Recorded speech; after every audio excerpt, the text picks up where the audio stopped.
Research for the BBC suggests that 60% of disabled people who use social care have had difficulty getting hold of essentials such as medication during the pandemic.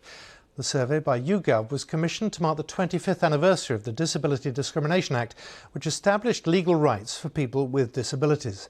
Well, to discuss this more, I'm joined now by 26-year-old Alex, who has mild learning disabilities and autism, and Amelia, who's 22. She has a learning disability which affects her motion and speech, and she joins me alongside her mum, Maria, via webcam from South London. Thank you both very much for joining me. Alex, first of all, you're 26. You were born the year before this act was passed. Have you in your lifetime, have people's attitudes to disability changed dramatically? I would say there has definitely been progress. There's certainly a lot more understanding, and I'm hoping with the work that I do, it will increase people's awareness of that disabilities, even though you can't see them, that they still do exist. So I would say that there is definitely progress.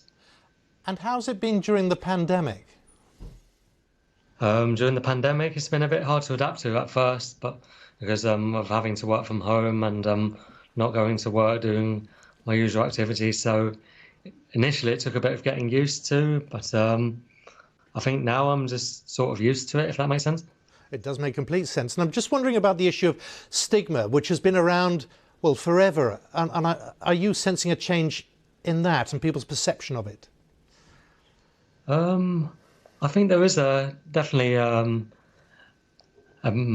there is some change in stigma, but it's there's still a lot of work to be done to eradicate it completely. But yeah, there's definitely been some progress over the years. Well, that's positive. And Amelia, I'm just wondering, do you agree with Alex that things are better in terms of how people perceive you? Yeah. So we're getting better. They're getting better. Doing something else. And Amelia, when you say things are getting better, when you go out and when you could go out before, what reaction do you get from people? People look at me sometimes. Weird looks. Weird looks. Some people don't come near me. Some people don't come near me. But you don't mind that. I don't mind that. Because you just carry on. I carry on with my day. And you're happy. And I'm happy. And you have a lot of support. And I had a lot of support. Well, that's really good to hear. And Alex, when we're talking about getting access to things, I'm sorry, I'm just going back to Amelia, because you're asking your mum how you're doing. You're doing really well, by the way. It's really good to talk to you. So thank you. Amelia, that's great. And Alex, let's just talk about the last few months, because what's it been like getting access to essentials? Because this is what we're talking about today. Has there been a problem? I wouldn't say there's been such a problem. It's just getting used to the adaptations along the way. But initially, I think in the very early stages, it was quite difficult because we couldn't go out. So consequently, we had to have a delivery person come to our door to give us essentials, so we couldn't go out. So that was a bit weird to get used to at first. But because you're missing the social aspect of life. Yeah, absolutely. I mean, and you don't get to see the people that you would normally see on a regular basis. So certainly from that point of view, it was definitely a bit strange to adapt to. But now, you know, the things slightly eased than they were.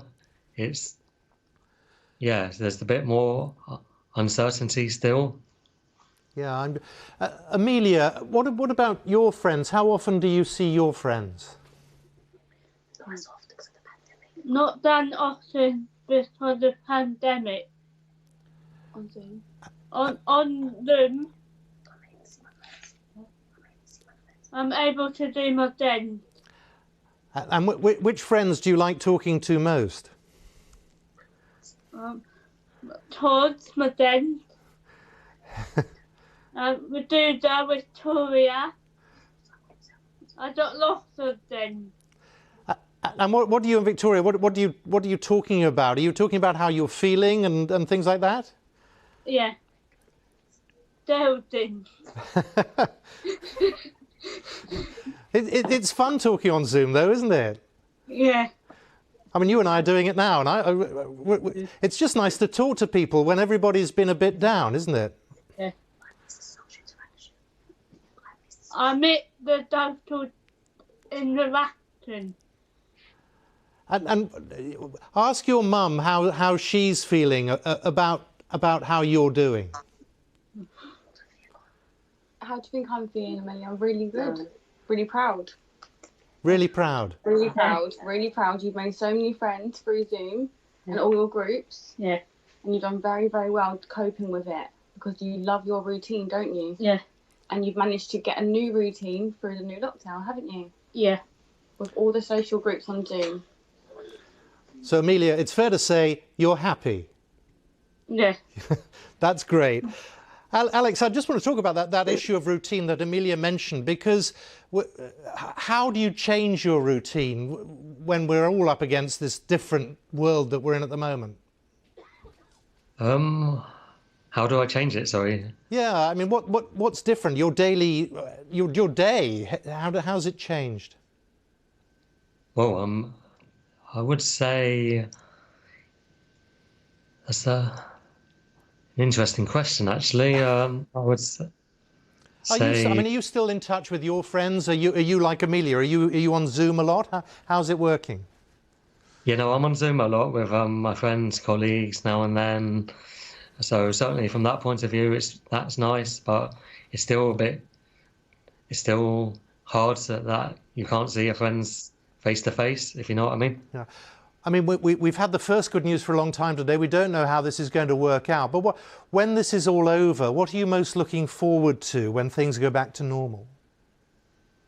When things go back to normal, I would say the thing I'm looking forward to is getting back to my old activities, even though I do like some of the activities that I do now, but I'm looking forward to resuming the old activities because and I'm sure I speak on everyone's behalf here. I really want things to go back to normal. Everybody here is going here. And what, for you, with a disability, what is the biggest challenge that you're facing at the moment, do you think? The biggest challenge at the moment, do you mean personally or professionally? Well, both. Personally, first of all.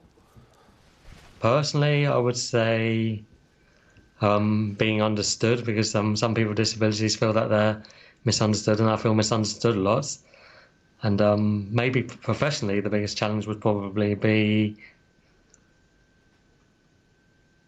I'm not too sure on that. That's an interesting question. Thank you for that. But no.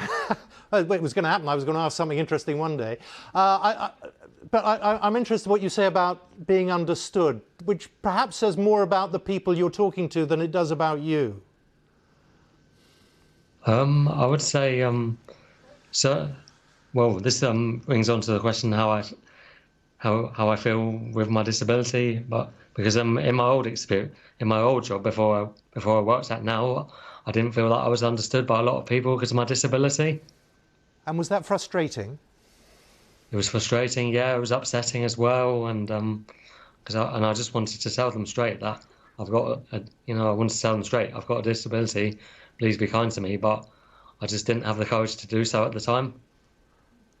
Really, you didn't feel able to tell people? So, I mean, how were they with you? They were quite impatient with me, to be honest with you, Simon, and not as understanding as the team that I work with now. The team I work with now are absolutely lovely. So, well, that's really good to hear. And I'm just wondering what advice you would give to people watching you now who maybe don't have the experience of working or the luck or the privilege to work with someone with disabilities. How would you advise them to talk to you, to approach you?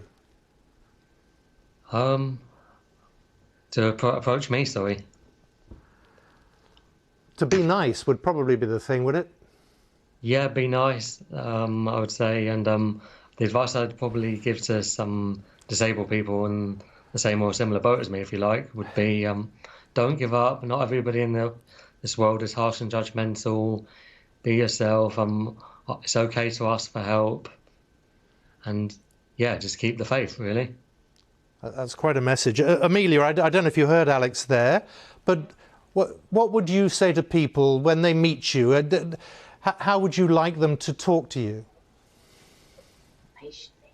In patiently And keep space. and in my place And then understand me. and understand me. To understand you. And Yeah. that's, well, I wish you well. Good luck with your Zoom meetings. Have you got more Zoom meetings this afternoon, any of your friends? Yeah. Cooking. Testing. Well, I'll let you get on with that. And Amelia, thank you very much. It was a great pleasure to talk to you. And Alex, Thank you. thanks, Amelia. And Alex, thank you very much. Fascinating talking to you. Thank you for your time. Thank you very much, Simon. Nice to be here. Thanks.